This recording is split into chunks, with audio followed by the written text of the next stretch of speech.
Welcome to the tactical preview of Man City versus Leeds United, the series where I try to predict City's lineup, provide a score prediction, also offer some insight into City's opponent, how they may play off ball, on ball, what are their key strengths and weaknesses. I will confess that until recently, in preparation for this video, in fact, I've not really been paying much attention to Leeds, haven't really been catching many, if any, of their games, just the odd one here and there across the entirety of the season. So I missed how this played at the start of the season. So shout out to John McKenzie, who made a really interesting video, essentially reaching the conclusion that at the start of the season, Leeds were playing more so to what you would assume are their key strengths, the physicality of a lot of their players, winning second balls, loose balls, being threats from set pieces. And I've reviewed all of Leeds' goals this season, and so many of them have been scored through those means. Scrappy second balls and loose balls, being physical in the challenges and the duels, set pieces, so fantastic delivery from corners, especially, and fantastic at attacking those corners, and also just crosses generally. There's lots of height and physicality and strength in Leeds' midfield, but also going forwards as well, whether it's Calvert-Lewin or Mecha or whoever it may be. But their manager has moved away from that of late, trying to be a more expansive, passing, possession-based side rather than one that is more so focused on being overly direct, and that hasn't worked for Leeds. They simply do not have the personnel to do that, and that is how they have conceded a fair few goals this season, overplaying out from the back, for example, trying to play a style of play that isn't suited or tailored to the skill set of the vast majority of the squad. This has led to a situation where Leeds have won one game in their past 7 in the league. They've won one game away from home in the Premier League, and that was against Wolves, who are properly bad. So they're in a relegation fight. They are at the Etihad. This is going to be a very hard game for them. This should be a good win for City. So how do they actually set up, generally speaking? So they commit a lot of bodies forward when they go to the in possession. So this was at home, in fairness, and they are leading at this stage against Aston Villa. But generally speaking, over the past few games that I've been able to catch anyway, Leeds start in this 4-5-1 off ball. They press really aggressively in the opponent's early phases of build-up, sort of similar to what Newcastle did, which we did touch on the most recent preview. But when they go to their in-possession shape, when they get to a more settled shape, they actually do a shape the City have done for a lot this season, a 3-1-6, with the full-backs providing the key width here. So they're here, for example, is Bogle, the right-back or right-winger, or right-wing-back in this case, and then the left-back / left-wing-back over there is providing width there.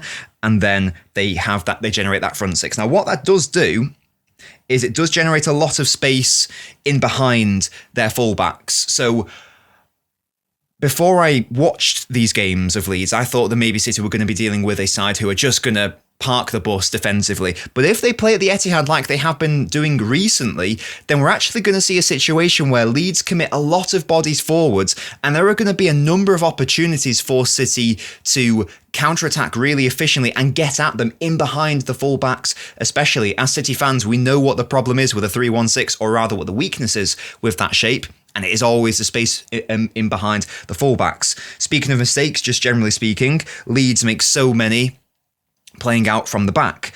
They're not necessarily built for that. So here the goalkeeper's just punted it up to Bogle. It comes to a second ball fight. There's another opportunity to clear it here. Another second ball fight with Welbeck here, who does well. And Bogle here just simply has to clear it. But because they are trying to play that more expansive style of football, he tries to bring it under control, fails to do it, and then the Brighton player is in. And from here, Brighton score the goal, which makes it 3-0 to them. When they played against Burnley, this is what I was saying earlier, they're off ball, they become incredibly passive in more so phase 2 and phase 3, but in phase 1 of an opponent's build-up, they will really try to attack that build-up structure. But look what happens if they commit too many bodies forwards, and this is something they have done in the games that I observed anyway. So this is Burnley playing out from the back. Now, City have had build-up problems this season, but we are better than Burnley at building out from the back. So if Burnley can do this to Leeds, there is a good chance that City can do it also. So you've got Calvert-Lewin and the other forward really engaging high to try to stop Burnley building out from the back. but every single opportunity, they're just a little bit too late. And what Burnley do here is they just play really good first touch football. So first touch, you can't get close to him. Another Leeds player engages, but first touch, and then you can't get close to him. So another Leeds player engages, but first touch, you can't get close to him. Look at how many players Leeds have committed here now to their right side. So all Burnley have to do is try to find an avenue to play it to the left. This flick is gorgeous by the Burnley player. Once again, Leeds player is tight, but not tight enough. Doesn't prevent that ball coming in.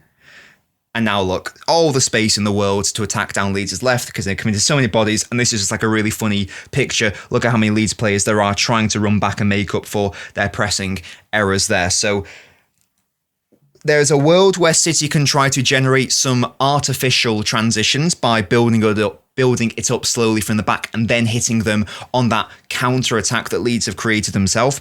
Outside of that, unless Leeds change their game plan, of course, and they may do because it's at the Etihad, outside of that, they will revert to this 4-5-1, and as against Newcastle, perhaps there is a world where City can simply occupy players in between those pockets and they won't be causing too much of a pressing problem. How does that impact how we view the sides that City should be making? By the way, these are the lineups from each team's most recent game. This is how City set up against Leverkusen. There is no way that we are going to see the majority of these players start against Leeds. Guardiola made 10 changes. He seemingly commented in hindsight that he made an error there. It sounds obvious to say, but 10 changes is a lot of changes, and so it came to pass that game against Leverkusen. It looks like a team that had made a load of changes all at once. There was very little chemistry on the pitch. They weren't set up particularly well, but the players also did not cover themselves in glory. That was a great opportunity for lots of those players to really make a call to say, hey, I'm playing great against Leverkusen, so play me against Leeds as well, because it's a winnable game.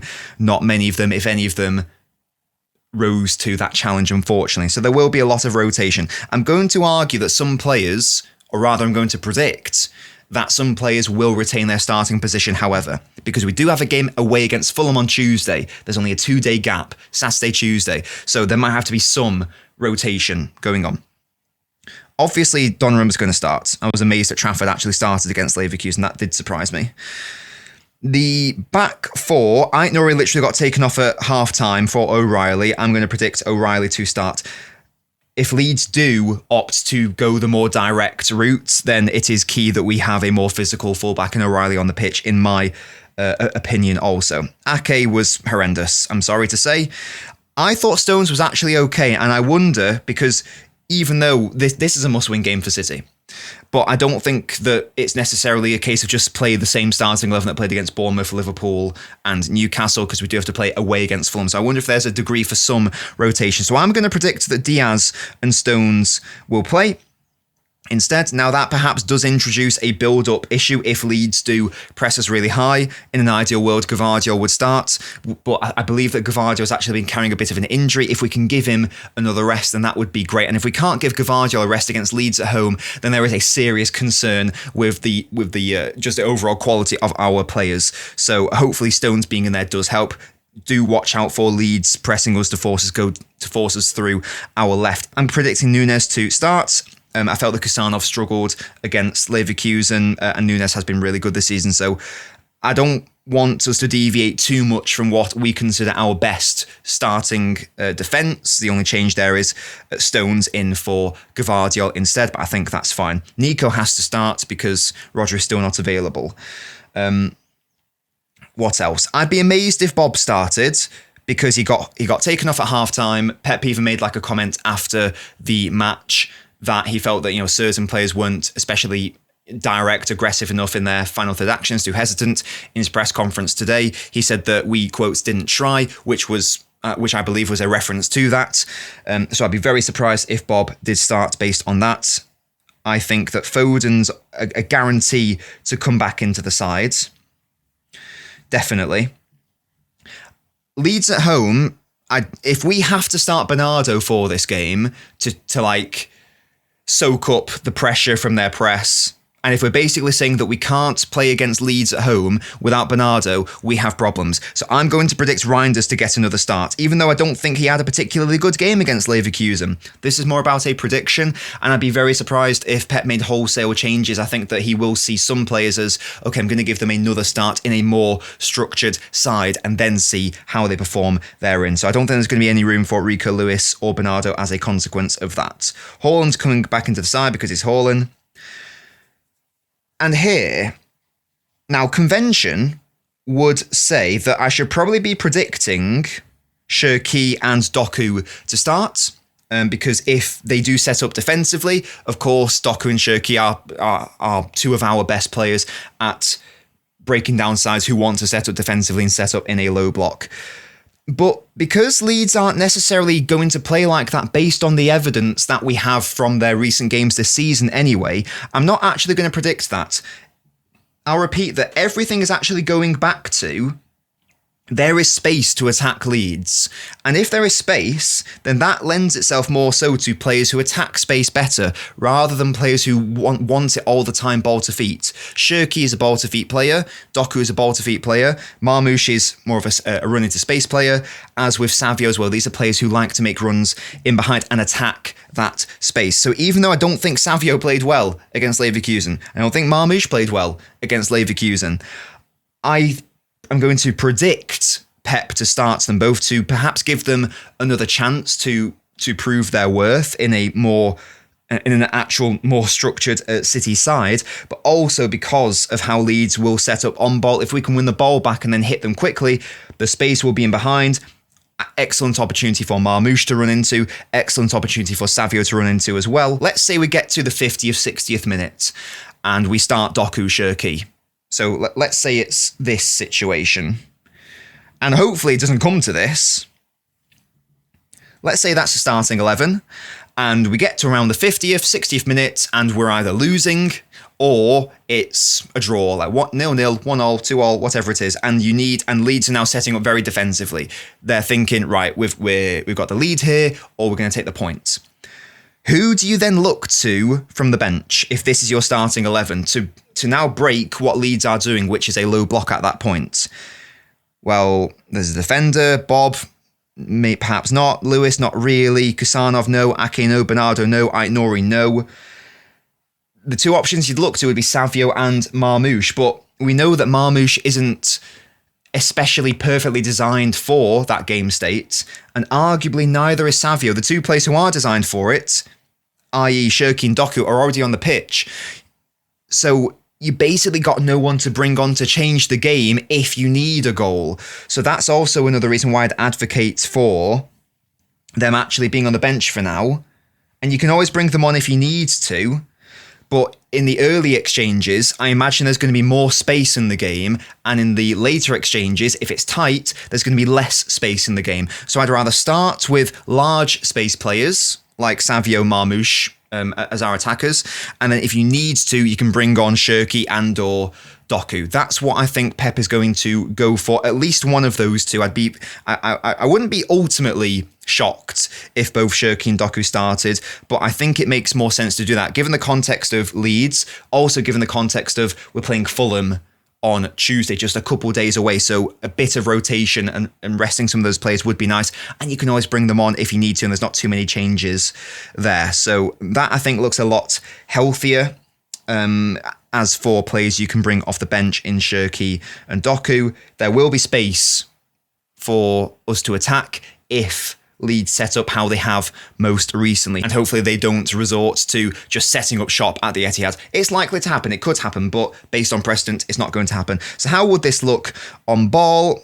O'Reilly would, of course, push up, and I'd love it if Marmoush and O'Reilly could just have the relationship that Doku and O'Reilly have had. So when Marmoush goes centrally, O'Reilly goes wide, and then vice versa. You may, depend on how intense Leeds are going to be in their press, you might need to drop Foden a little bit deeper in those earlier phases to get out of the initial press. But let's say when it's a settled situation, you may well be able to have an actual 2-2-6 build, as we saw against Newcastle, where we just had players occupying the gaps in between, so Foden didn't actually have to be a part of that structure. But generally speaking, it may well be that Pep opts for a 3-1-6 of our own, in which case it would probably be Stones playing as that left centre-back. Nico there. And then you got Reinders, Foden, Marmoush as your technical 3 most offensive central players. Your width is coming from Savio and O'Reilly. Or who knows, maybe he will drop Foden. Maybe he'll just play Guardiola. Maybe he'll give Ake another chance. I don't know. But those are my predictions as to City's lineup. That is how Leeds have played this season. Hopefully it is how they will play tomorrow at the Etihad. This should be a big win for City. And if it isn't, then I'm going to be concerned. So I'm going to predict 4-0. And in before Leeds, win the game or give us more of a challenge, we should be beating Leeds quite comfortably. This is a great opportunity for players who need a goal contribution to perhaps get their confidence levels up. So I'm predicting 4-0. Get your score predictions in the comment section. Leave a like on the video. I hope you enjoyed the video. If you did, of course, leave a like. If you want to go the extra mile, there are 2 fantastic ways you can support me. Join the YouTube membership. Click that little join button, or you can support the Patreon. The link for that is in the video description. I've lied. There's a 3rd way you can support. I have a new merch site, LNobbins.com. The link is in the video description, but it's just LNobbins.com. If you buy any of my unique premium designs from there, then I, of course, get some lovely money from that. So if you are able to do that, then your support would be greatly appreciated, and you get a lovely physical product as well. So check that out. Thank you for watching the video. Shout out to my highest tier supporters across all of those platforms: Tony, Spartacus, Silver Splits the Blue, Ethan Larios, Austin King, and Rowan.